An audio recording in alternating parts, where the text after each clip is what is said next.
explosion, there was a tremendous amount of debris in the air just immediately after the impact. Dr. J, please hang on the line just for a second. We've got another eyewitness that joins us on the line. What is your name? Hello? Yes, my name is Stephen Silva. I was on the line before. Oh, okay. Steve, what can you tell us? Anything new? And I only went to you after the first plane had hit. The second plane, did you see that hit as well? I was standing here holding the telephone. I saw its approach to the southern tower and the southern face of the southern tower. I saw it approach, and I said, oh, my God, it's going to do it again, and it did it again. You're looking at videotape right now. This is the live picture. I'll bet is the second one that passed either between or to the right side. I can't tell from this angle. Two passenger planes have now collided with the World Trade Center. And you can see the pictures now. Steve, can you tell us anything new about what you saw in the second impact? Yeah, the second impact threw out a lot of debris right through the building, out the opposite side on the north face of it.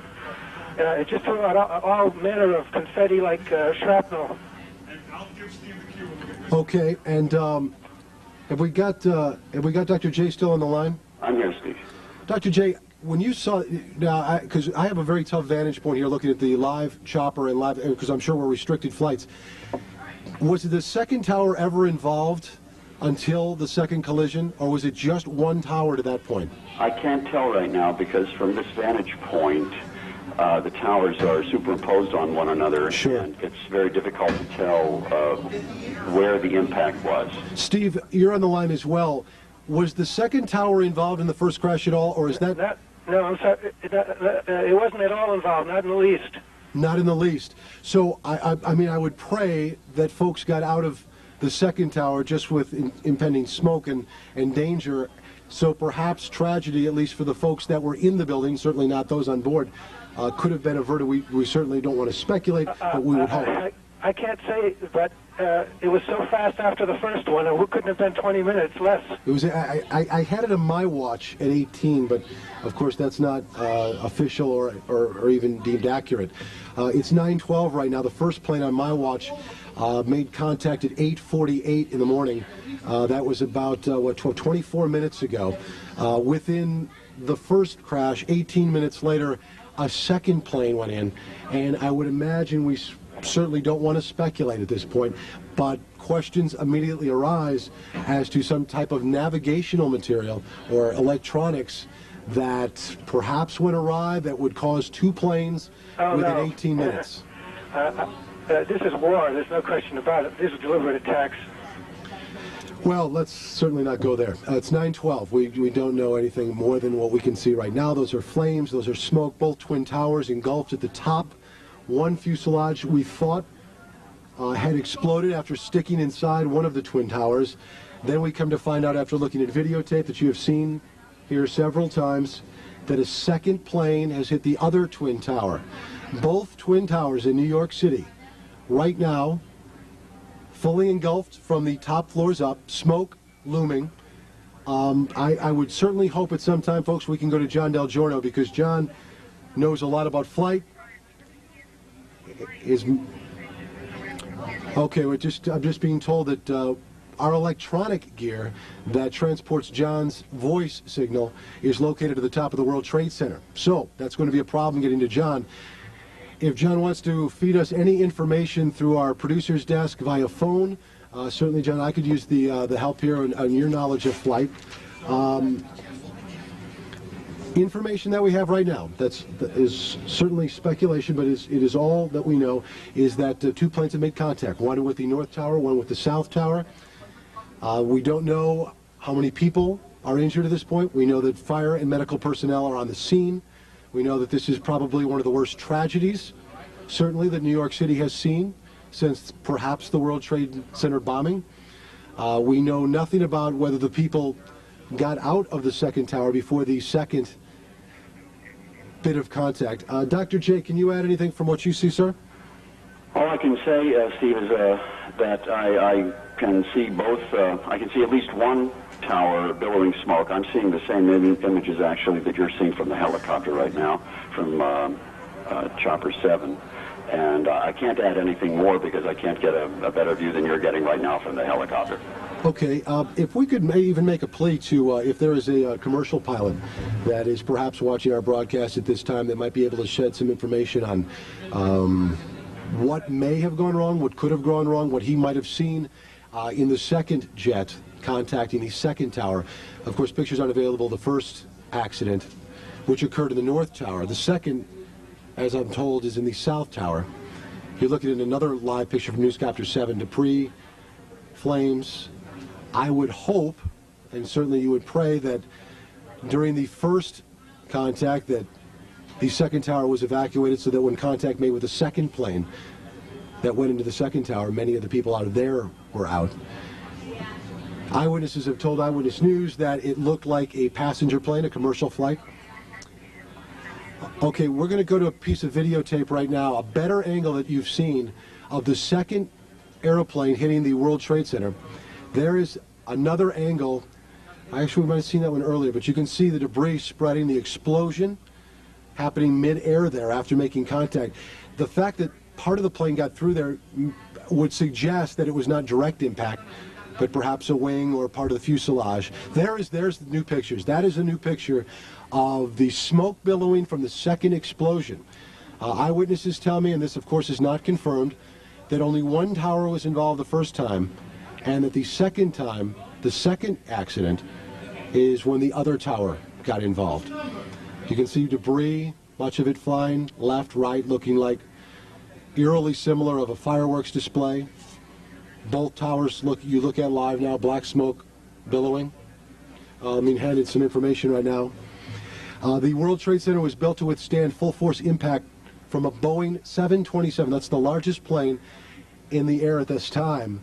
Jim Dolan handing us that information, and that was at the time when it was built. So at worst case scenario, the Boeing 727 at that time could run into the World Trade Center and it could survive and withstand the full force. Those obviously were smaller than the Boeing 727. There's another look from news. For those of you that might be traveling that are watching this broadcast, LaGuardia Airport and Kennedy Airport are now closed. Both those airports are closed. The FBI now is reporting to the Associated Press that this is foul play. This is not an accident. The FBI has told the Associated Press that two planes that have gone into the World Trade Center are not by accident, that it is foul play involved. I speculated earlier and certainly questioned earlier that perhaps navigational equipment might have been disrupted or harmed that would cause two planes to take such a tack. John Del Giorno, who is one of our flight experts, he is a News Chopper 7, and John, good to have you on the line. John, what can you tell us? John, are you with us? We are currently hovering just north of Midtown Manhattan. We're over the west side of Manhattan here at 79th Street, looking south towards the World Trade Center. Just an absolutely staggering sight as both towers of the World Trade Center are currently billowing in smoke. The chronology of events as we've been hearing them right now is that at approximately 8:45 this morning, an airplane traveling from north to south struck the north tower here of the World Trade Center, very near the top, near the 80th floor from what we are hearing, creating that gaping hole that you see in the north side of the building.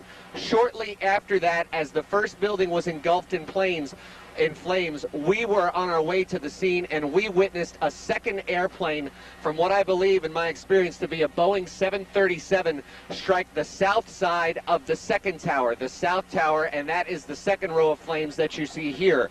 That airplane appeared to hit a little bit down the building around the 50th or 60th floor. Again, it struck flush into the south side of the South World Trade Center building.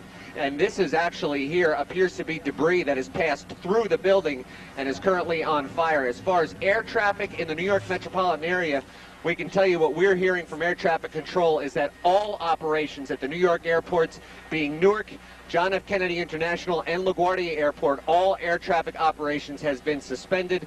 As far as other aircraft traffic right now, us included, we are being kept at a distance of 5 miles from the site of this absolute disaster. We cannot get a good look at what is happening on the ground, but again, initial eyewitness reports from the scene stated that actually very little of the debris from the airplane fell down to the street. Most of it appears to be embedded in the buildings here, both World Trade Center number 1 and World Trade Center number 2. John, can you hear me? John Del Jordan, we might have some problems, they told me, with communication. Can you hear me, John? Okay, John can't hear me. Of course, you might remember February 1993, the World Trade Center bombing, and that to that point was perhaps one of the worst disasters in New York City. Worst acts of terrorism, to be sure, and as you know, terrorism attacks normally happen in twins.